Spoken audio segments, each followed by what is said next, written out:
I have made it all the way to 156 episodes. I didn't think I would make it this far. I just got done battling coronavirus, but I stand in defiance of coronavirus. My voice is still kind of screwed up, but I woke up out of bed with a smile on my face because I am talking to a guest I want to have on my show for a very long time. His name is Mr. Hywel Chaplin. He is the voice of Cage Warriors. Hywel, thank you so much for being here, man. Like, this is a show I've been wanting to do with you for quite some time. Glad we're actually making this happen. You're welcome. It's a pleasure to be here. Looking forward to it. I have to ask, like, first and foremost, you're a kid from Wales, far removed from the city lights of of some of these like giant cities in the UK that I kind of think of guiltily, right? When I think of your island, I think of London, I think of Manchester, I think of Liverpool, I think of these like huge English cities. You're far removed from all that. You're in No, I'm not even in England. Why are we talking about England? I'm not even in England. See, mistake number one, don't talk about English things to a Welshman. But Hywel, I have to ask, you have a really interesting backstory. I know that you are a teacher for special needs children in Wales. Can you talk about that life for a second? I just kind of want, I know this is an MMA show, but I think like the line of work that you're doing for those children, I think it's so amazing, number one. And it's just a really, really important, cool thing that you're doing. So like, what does a typical day look like for you as you're an instructor in a school setting? What does that look like for you? And like, what sense of fulfillment does that give you? That's got to be a very rewarding job, yet challenging, Yeah. I'm sure. Yeah, so the kids I work with, we got a mixture. We got some who are ASD, which is autism, autistic spectrum, and they need like obviously they like their routine. You know, things are very regimented. They're quite. I really enjoy working with those kids. Actually, they're pretty fun. You tell them to do something and they do it because that's the process. Their mind works. They're fun and they're quite quirky. They've all got a unique little kind of fascinations, and that's quite fun. The other side of it is I work with kids who have we call it EBD, emotional behavioural disorder, and that's kind of kids who maybe they've been neglected, maybe they've been abused for some reason. They have some kind of behavioural issue. Sometimes there's like an underlying special need as well as the behavioural issue, and they can be a bit more challenging. They can cause a bit more resistance towards doing work, and they're fun in a different way because you've got to like work at the puzzle. You've got to get around them. You've got to kind of you've got to give them something. You've got to dangle a carrot for them to want to actually do the work. That's different in itself because these kids are displaying the behavior for a reason. So we're a setting where like they come from what we call a mainstream school. So that's like your general population, kind of school everyone goes to. They come to us and we are like a special provision. So we don't really go down the screaming, shouting route. We kind of go down the more kind of, talking to them, trying to find out what's wrong, trying to find out how we can get them to actually engage. Because they've been shouted at before. So that's nothing new. So yeah, and with those kind of kids, the harder, tougher kind of kids, I'd be lying if I didn't say that UFC Fight Pass is possibly one of the best teaching tools I've ever found with those kids who kind of think they're tough and think they're hard. And you can say, look, I know you don't want to do your English, but if you write a couple of sentences, I'll stick a fight on for you, and we'll all get through this together. So yeah, it's fun. I could only imagine just like how rewarding that is in your life, like to dedicate like your craft to like going to school, doing all the things behind the scenes to prepare you to walk through the thresholds of a door like that and potentially to like make a positive impact on the lives of some of these kids. It's got to be incredibly rewarding sometimes to know that you made a huge difference in the life of a child. That's got to be an incredible feeling. Yes, yeah, it's a worthwhile job. There's worse things you could be doing. At the same time, there's people who do much more important jobs than myself, I'm sure. But yeah, it's a rewarding little job. So I'll take it. I'll play my part. Well, you certainly are doing that, Hywel. I wanted to pick up on something that was this, like, you are the type of guy. I was like racking my brain thinking about this for over the past couple of days. You're the type of guy, whether I would be like in a pub, whether I'd be like on a plane, like you're that guy that's like sitting next to me and I'm racking my brain trying to figure out who the hell is this guy? Like I know who this guy is, but it's not firing in my brain. Like something I recognize this guy from somewhere. I don't know where it is though. And then I don't say anything about it. I just press on with my day. And then 3 or 4 days later, I see you calling a fight. And I'm like, shit, that's where it was. That's where I know this guy. So I had to like ask you, like, by now, I'm sure everybody throughout your area and Wales at large, like people know who you are. They have to. If you watch Cage Warriors, like you're the first person that you see. But like, does that kind of like, is that happening with more and more frequency? Like when you go outside of Wales, people just kind of like side eye you for a second. They're like, I know this guy, like probably just in a scenario similar to what I just laid out. So MMA is still like MMA is growing in the UK, it's booming, and it's really on the up. But it's still kind of on the fringes of being like a niche sport. Sure. So and like to put it in perspective, the UK is about the size of Florida, right? So it's a pretty small, like we've got a pretty small and tight knit community. You know, you'd even include Ireland in the like the UK and Ireland MMA community. So everyone in that circle, people in that kind of that circle know me. And if they watch Cage Warriors, people know me. But like I don't like I definitely don't get like mobbed going down the street or anything like that. I've had a couple of times where I've been out and someone's recognized me. Like I think the coolest one was I was having food in Cardiff and one of the chefs at the restaurant recognized me. It wasn't like a fancy restaurant; it was like a hot dog and milkshake kind of place. But we had free milkshakes. Hey. I was happy. Hey, a perk of the job. Yeah, it's happened. I think maybe two or three times, but not very often. I gotta be honest. I wouldn't really be like looking for it either. It's not what I do it for. I wouldn't be sat there looking around for attention. I'm quite happy just to go in and I wouldn't want to try and do my Sunday shop, like do my food shop and be mobbed by people. That's not my style. I'd have to order it to be delivered. So I couldn't be dealing with that. But no, it's happened a couple of times. And when people do like recognize me for every reason, it's nice because they're actual fans of the sport and they're good people that you can have a conversation with, which is really fun. So when someone does come up to me, like I said, it's literally happened 2 to 3 times. For those 2 to 3 times, when someone has come up and said, "Oh, are you that guy from you the guy from Cage Warriors?" I've been able to say, "Yeah." We'll have a chat about maybe the previous card, and it's really fun. You get to know like fans of Cage Warriors and fans of the sport. So it's, yeah. When it does happen, it's pretty fun. But I'm certainly not a household name. Maybe not quite yet. But I would tell you, enjoy that.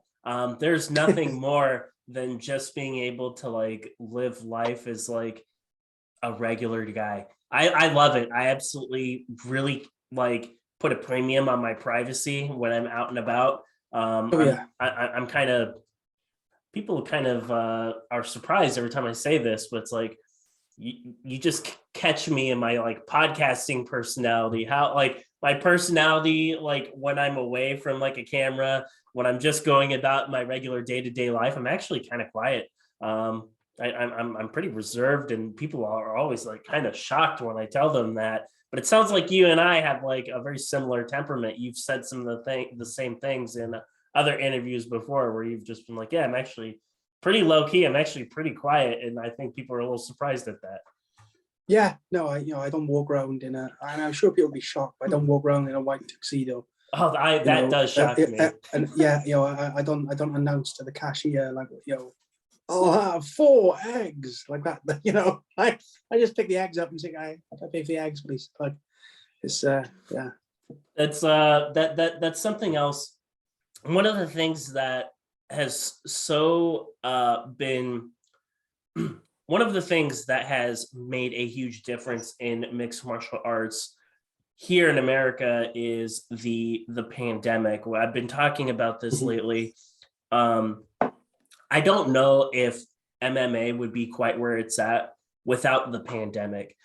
This is the only sport, at least here in America, that was operating in full steam throughout the pandemic, putting on cards all of the time. And I thought it brought a whole new a whole new fan base that may not have like previously wanted to tune in.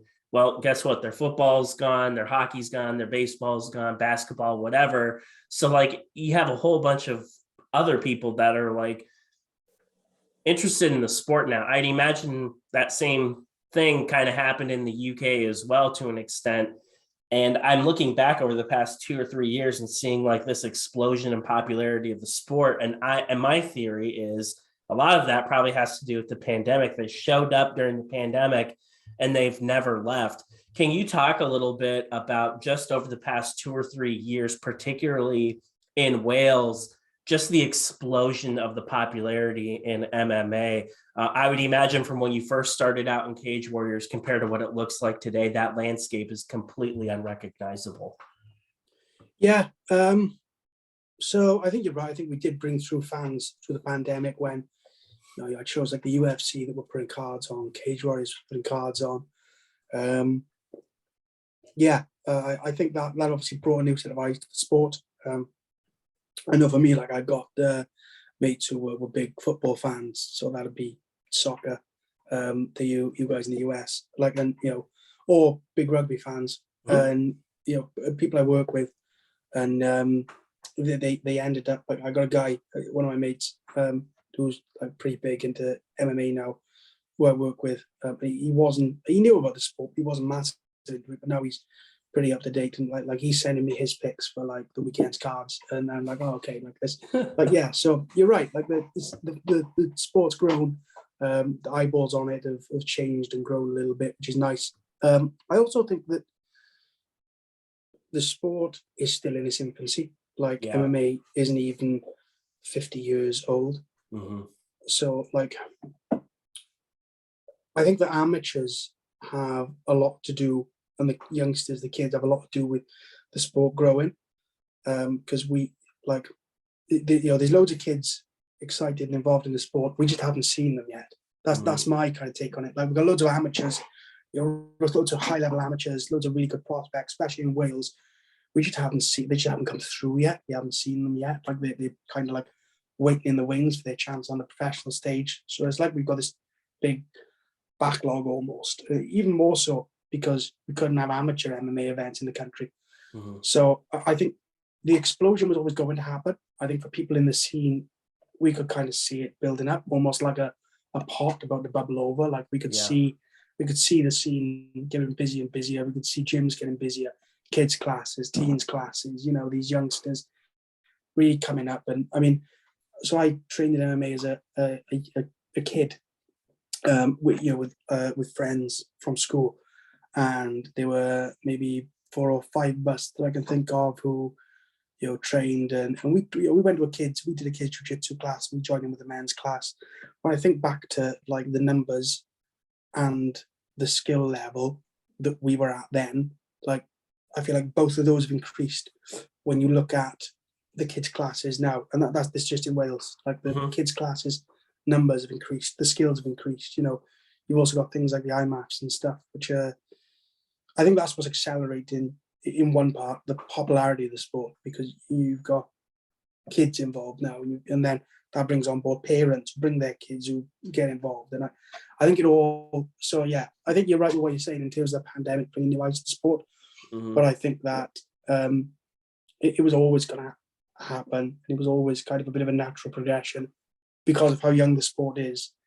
We have that kind of I think we're still in that quick period of growth, and I don't think we've seen the end of it. I think we're in the middle of it. Like I think it's going to grow even more.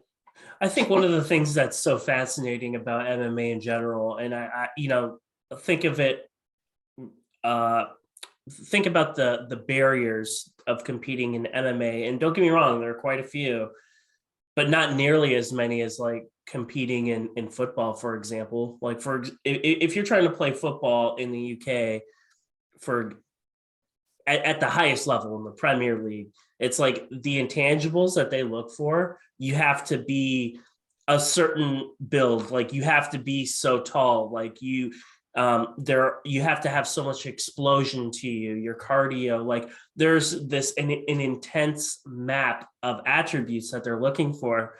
And these kids that you're seeing compete at the highest levels of football in the UK, they've been doing this since they were 5 or 6 years old. And even in certain cases, that's still not good enough. They're like, yeah, that's great. You went through, the Arsenal Academy. That's fantastic. But guess what? Like, you're never going to make it here.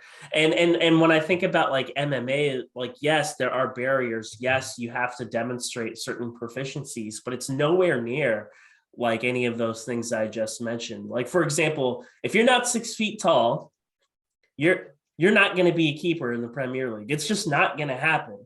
But those similar checks in the boxes don't necessarily apply to MMA, and that's why I think makes it a lot more approachable to a lot of the other people out there. But of course, we're going down a separate, different wormhole. But yeah, I just think it's really interesting that you see a lot of people that are groomed for sport, for football. It doesn't work out for whatever reason. Here in America, we're starting to see some of those people filter on over into MMA. They already have a lot of training. They already have a lot of things that don't necessarily translate over, but they have that work ethic and desire. It's interesting to see where people like that could potentially go in this sport. We get it a lot with rugby players and jiu-jitsu actually over here. So rugby is a physical contact sport. And quite often you see rugby players, sometimes they come in towards like the end of their career. I'm on about playing for like a local team. And sometimes they'll come over and you'll find them, they'll come just to do a bit of training in the off season to keep their fitness up or something like that. And they just won't leave. I think of a couple of people who, they turn up and they just stick with it, like I said, that's kind of with the jiu-jitsu I'm talking about as opposed to the MMA. You do get some MMA crossover as well, you get some rugby boys who come and do the MMA, but by and large they come, they do a bit of jiu-jitsu and they kind of just stick with it then. And it's and it's that kind of sport, like you can do it no matter how old you are, really. It doesn't matter how big you are, how little you are, like we said. Yeah, that certainly puts a whole new level of appeal to it. How I want to like specifically like key in on your start at Cage Warriors and like kind of like what goes on a typical fight day for you. You're a modest guy, but I know that your job is way more difficult than just like looking pretty and like reading off of a card. There's got to be so many things that are happening behind the scenes that regular people wouldn't necessarily be attuned to. Can you describe like what does a typical Friday evening look like for you? Like, are like, for example, we have a card in Rome. I would imagine you're not going to be working on like at your like day job for that. I would imagine like they're gonna have to grab you and fly you over to Rome. Like, what is just a typical card look like for you? And Fridays have got to be pretty busy days for you for sure. Yeah, so I will be in Rome. So you want about like a fight day or the day before? A fight day. Either or, whatever's more interesting in your opinion. Cool. Yeah, I mean, a fight days. I usually, unless we got a show, local to where I live, I'll be in the hotel. And yeah, I mean, it's not too hectic. Like, I've got my suit and stuff already. I've done the weigh-ins the day before, so I will have written like what I call skeleton cards. So I'll have like, I'll know what corner the fighters are in, I'll know what order the fights are going in, and I'll know the name of the fighters. So I'll put together these skeleton cards, and I'll wake up. I'll let it go for a walk in my new city, go for a walk around, explore it, grab a coffee, a bit of breakfast, then get back to my room, and now I'll write my cards up. So I'm very fortunate in that Ian Dean compiles a list of information that gets sent over to myself and the commentators. I pick what I need from that list, write it down on the card for each fighter. And then once that's done and my information's full, I chill out, you know. I'll iron my shirt and just, you know, lazily get ready to go down and jump on the bus, go to the venue. And then once we're at the venue, we'll do a rehearsal, a sound check, and like we might have some camera ops that haven't worked with us before, so we'll run a couple of walk-in rehearsals so they know, you know, everything. The guys behind the cameras and behind the production of Cage Warriors are so talented, and they run it all like clockwork. You know, Adam Sparrow and James Quigley, et al. They're all fantastic at what they do. So, you know, we'll run a few rehearsals, get everything down to a fine art. And then it's a waiting game for the fights to kick off, which I'd like, to be honest. I can't stand rushing. I'd much rather be somewhere. Well, I'd rather be waiting, and you know, and this is no, I know a lot of other people who work the show don't agree with me, but I'd rather be waiting around for an hour for something to start, knowing I'm totally ready and prepared, than like flying by the seat of your pants. Yeah. So yeah, that's what a fight is. And then we kick off the card, and we're rolling and we're going, and then I can never remember a card afterwards. I've always got to go back and rewatch it because I'm always watching. It's like I'm watching the fight to see if there's a finish, to see what's going on, and then when there's not a finish, boom, it's out of my head. On to the next round. Is this round going to be a finish? No, out of my head. Next round, is this going to be a finish? Either yes, there's a finish. Boom, what happened? You know, listen to the guys on commentary, or it's not a finish, right? What, you know, what's the judge's scorecard saying? What's the decision? So and then once the show's wrapped up, usually a couple. I'm not a big drinker, but usually a couple of beers to celebrate. And absolutely. And that's it. So that's fight day for me. So I like to keep it pretty relaxed, pretty chilled out. You know, I like to get as much information and preparation done as early as I can, and then it's just run through some weigh-ins. Bit of a vocal warm-up before I start, and that's it, really. One of the things that I think is so fascinating about it is, you know, and maybe it's just, you know, you're a professional. It's something that, you know, you probably don't even think twice of. But for me, it's like, oh my gosh, like, how do you even say this guy's name? Like, I have no idea. Like, there's so many people where quite often, like for me, like you look and it's like, there's not a vowel in here. Like you're talking about a Polish guy, for example. It's like, I don't know how to say this. So it's like, then you have to like go on YouTube and hope that you find an announcer, somebody else who like got it maybe partially right. Like, is there a process that you like work out in your head? Like if you're talking about a guy with like a really complex or really unique name, like how do you navigate or how do you deal with that? Or is it just one of those deals where you just walk up to the guy and you're like, hey man, like how do you say your name? Quite often I'll walk up to someone and double check if I'm saying their name right, especially at weigh-ins. Because before a fight, I don't like to do that because I don't like to throw anyone off their game. So I try not to speak to fighters before their fight on fight day. I'll walk up to the weigh-ins if I need clarification. Sometimes, like there's guys at Cage Warriors who've obviously been liaising with these fighters for, you know, weeks leading up to their fight. So it's, you know, they'll know how to say their name quite often. Or you can go to a coach or someone. Sometimes it's as simple as Googling it. You know, how do you say this? How do you say that? You know, how do I pronounce this? And if you Google it, it'll come back with a pronunciation. You can play it and listen to it. And then I can write it down phonetically. You know, I can scribble out and write it down as I'd say it. And that's really useful. I try my best with people's names. I really try hard, okay? Because like my name isn't a common name, and I've had it butchered like plenty, especially as a kid.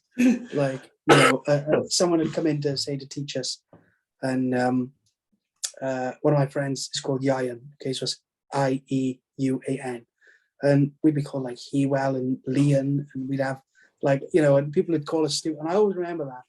Yeah. And I always try my best, because I've got a name that's not always easy to pronounce. I always try my best to get people's names right. I certainly haven't done it 100% of the time. I'm sure I've butchered a few names. I'm sure there's been some French. I hope there won't be too many Italians in a month's time shouting at the telly. But I try my best to get it right. That's all we can do. You have it's a unique flair that every MC has to them. I'm curious, like, in your mind, what separates a good MC from me? I won't say a not so good MC, because that's mean, but like, what does an MC have to do if you're not watching a Cage Warriors promotion? Let's say you're watching Bellator or something different. Yeah. What does an MC have to do to like captivate your attention as a fan? Like, what is their role in this production as far as you're concerned? I would want to not really know they're there until I need to know they're there, if that makes any sense. Like, I always do, like, I'm literally there to deliver information to the people in the room. Okay, the people at home, they have commentators, and they have the tail of the tape to tell them everything I'm about to run through in my official introductions. So I always view my job is to the people in the room. I know that's a bit of a white lie to tell myself. I know there's also people at home, but that's what I kind of think. And I'm literally just a distributor of information. All I'm doing is spurting facts, right? So I think just not getting too caught up in yourself, and just giving out the information in your own unique way. I think that a good MC should almost go under the radar until a main event or a co-main event, when maybe you add your own little flair, if you want, and your own little pop to it. I do very much think that, maybe, I don't know, and maybe that's just my opinion.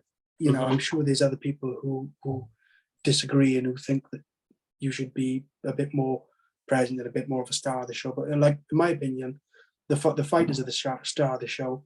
Everyone else is there to serve them and to create the moment for them. So I don't think, I think as a good MC, I think goes under the radar until like main event, co-main event time, and then you can come into your own a bit, and you can make it a bit more special, add a bit of jazz to it, add a little bit of pop to it. For the most part, I think you should kind of go under the radar. I had somebody who I worked with once tell me, they say, I never realized how important the job of an MC was until I watched somebody who didn't do it,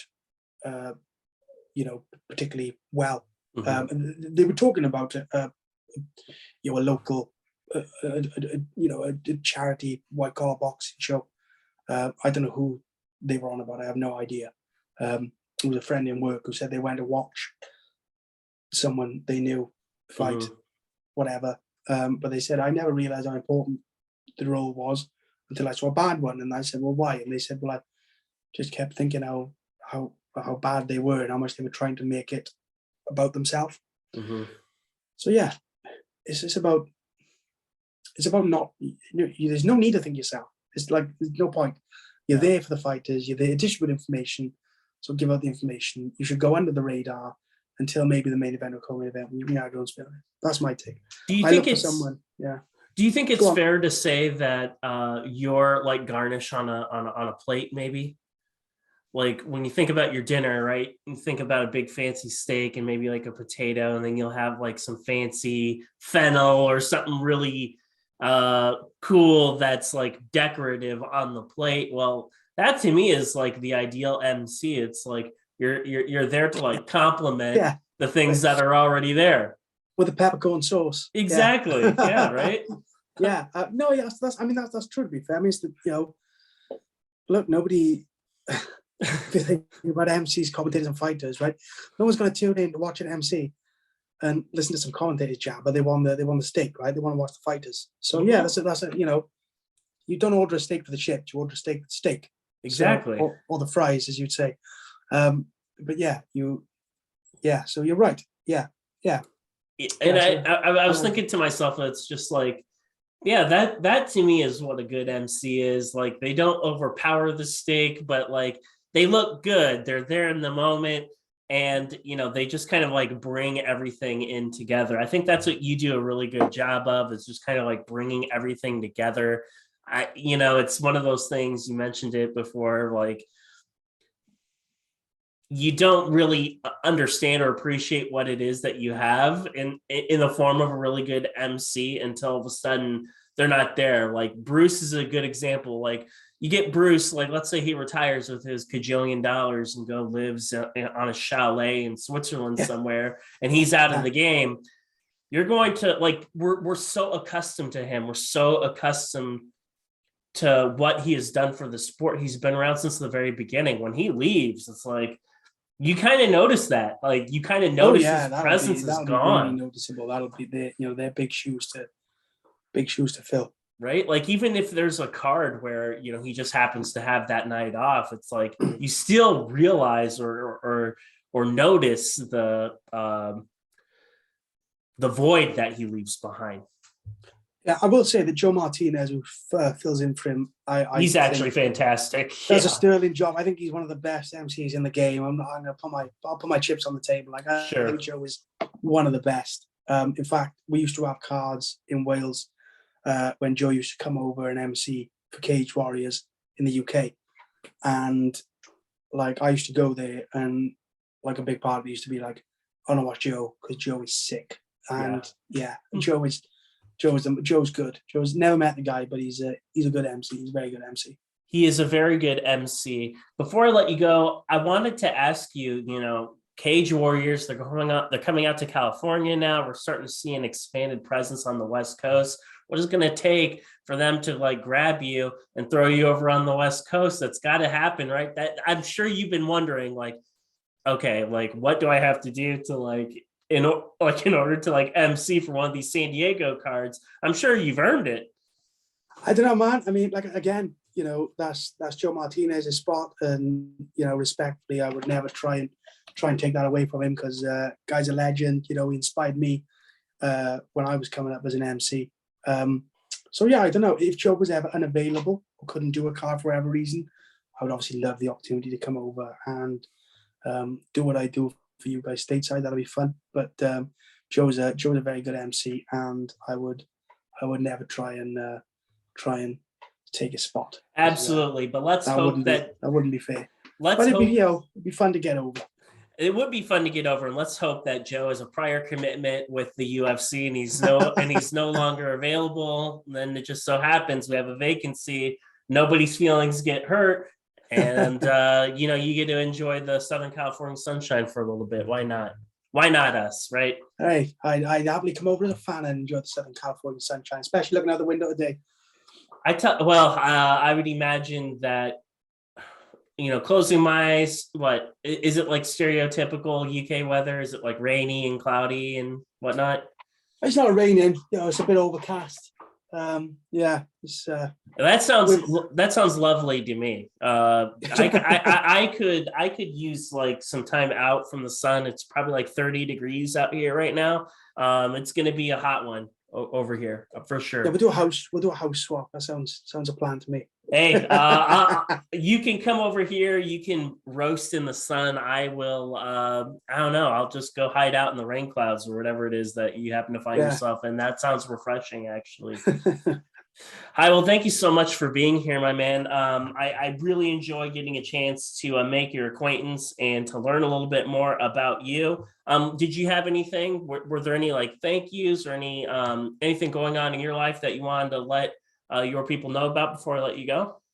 Just a massive thank you to everyone who got me where I was. The people who supported me from the ground up. You've got Ricky Ryder giving my first show, Richard Shaw, Colin Mould, the Cage Warriors Wales. They've been massive. Obviously, the the fantastic team of cage riders I work with. They're some of the best in the world. My fiance was very supportive of this. So yeah, thank you, one and all. Well, absolutely. Hywel, thank you so much for being here. Looking forward to having you back once again.